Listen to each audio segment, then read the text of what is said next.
26 கோடி மக்களுடைய உழைப்பால் இந்திய திருநாட்டில் இன்றைக்கு ஒரு சமூக சொத்துக்கள் உருவாக்கப்பட்டிருந்தது. வறுமை ஒழிப்பிற்கும் இன்றைக்கு ஒரு மிகப்பெரிய நெருக்கடியை மோடி அரசாங்கம் புதிய சட்டத்தின் மூலமாக கொண்டு வந்திருக்கிறது. சமூக வளர்ச்சியிலும் இன்றைக்கு ஒரு மிகப்பெரிய தாக்கத்தை அந்த எதிர்ப்பை இன்றைக்கு மோடி அரசாங்கம், இந்த பாரதிய ஜனதா அரசாங்கம் இன்றைக்கு கொண்டு வந்திருக்கிறது.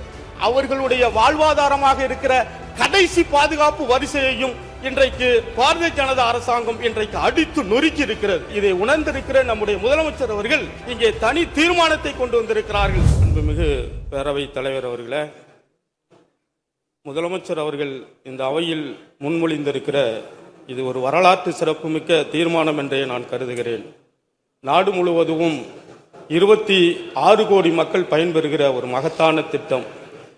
இந்த திட்டம் கொண்டு வருவதற்கு அடிப்படையாக இருந்தது காங்கிரஸ் தலைமையிலான ஐக்கிய முற்போக்கு கூட்டணியில் திராவிட முன்னேற்ற கழகமும் ஆட்சியில் பங்கெடுத்த காலத்திலும் அதேபோல இடதுசாரிகள் வலுவாக நாடாளுமன்றத்தில் இருந்த பொழுது இந்த சட்டம் கொண்டு வரப்பட்டது. மதிப்புமிகு தலைவர்கள் ஏபி பரதன் போன்றவர்கள், சீதாராம் யெச்சூரி போன்றவர்கள், பிரணாப் முகர்ஜி போன்றவர்கள் எல்லாம் இந்த சட்டம் கொண்டு வரப்பட வேண்டும் என்று நாடாளுமன்றத்தில் வலுவாக அதற்கு ஆதரவு தெரிவித்தவர்கள். இந்த சட்டம் இன்றைக்கு மிகப்பெரிய அளவில் சீர்குலைக்கப்பட்டிருக்கிறது. ஒன்றிய பாரதிய ஜனதா கட்சியால் ஆட்சியால் இன்றைக்கு சீரழிக்கப்பட்டிருக்கிறது.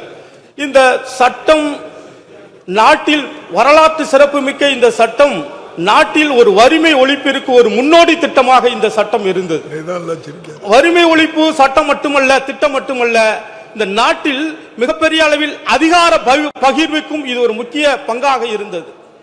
எனவே இந்த வரலாற்று சிறப்புமிக்க சட்டத்தில் மகாத்மா காந்தியினுடைய பெயரை நீக்கி இருப்பது ஏதோ ஒரு நிர்வாக சீர்திருத்தம் மட்டுமல்ல, நிர்வாக மாற்றம் மட்டுமல்ல, அது இந்த மகாத்மா காந்தியினுடைய விழுமியங்களின் மீதும், காந்தியத்தின் மீது இருக்கிற விழுமியங்கள் மீதும், அதனுடைய மரபுகளின் மீதும் வெறுப்புணர்வு கொண்டிருக்கிற பாரதிய ஜனதா கட்சியினுடைய பாசிச சித்தாந்தத்தினுடைய ஒரு தீவிரம் கொண்ட ஒரு வெளிப்பாடுதான் இந்த மகாத்மா காந்தி அவர்களுடைய பெயரை நீக்கி இருக்கிறார்கள் என்பது நாடு நன்கு அறியும்.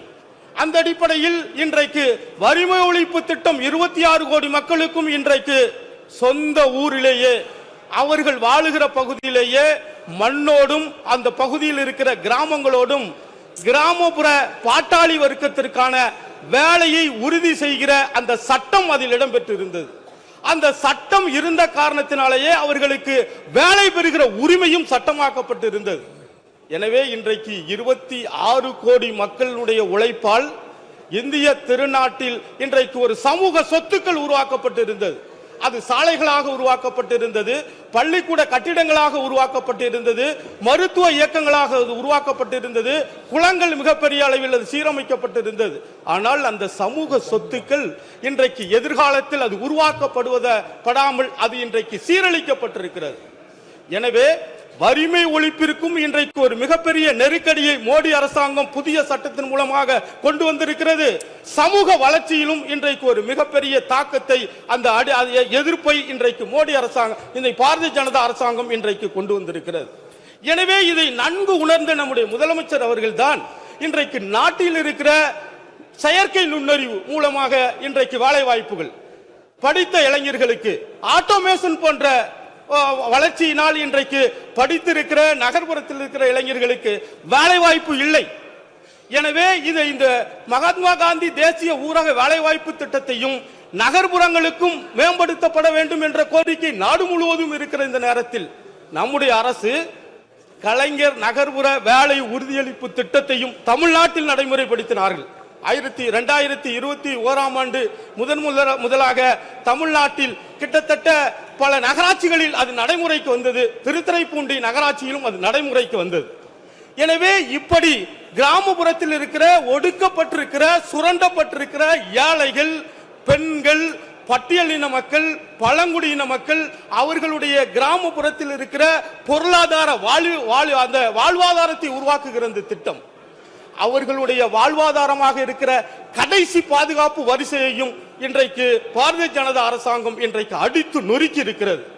எனவே இதை உணர்ந்திருக்கிற நம்முடைய முதலமைச்சர் அவர்கள் தமிழ்நாடு இன்றைக்கு நாட்டிற்கே ஒரு முன்னுதாரணமாக இந்த மகாத்மா காந்தி தேசிய ஊரக உறுதியளிப்பு சட்டம் நாட்டில் நடைமுறைப்படுத்தப்பட வேண்டிய சட்டம். எனவே அந்த சட்டம் நீர்த்து போய்விடக் கூடாது, அந்த சட்டம் மடைமாற்றம் செய்துவிடக் கூடாது என்பதற்காக இங்கே தனி தீர்மானத்தை கொண்டு வந்திருக்கிறார்கள்.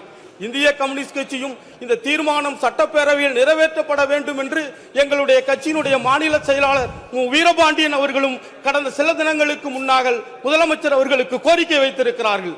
எனவே எல்லா தரப்பு கோரிக்கைகளையும் இங்கே இருக்கிற ஏழைகளும் எளியவர்களுடைய கோரிக்கையாக நம்முடைய முதலமைச்சர் அவர்கள் கொண்டு வந்திருக்கிற இந்த தீர்மானத்தை இந்திய கம்யூனிஸ்ட் கட்சி வரவேற்கிறது, ஆதரிக்கிறது, நன்றி தெரிவிக்கிறது.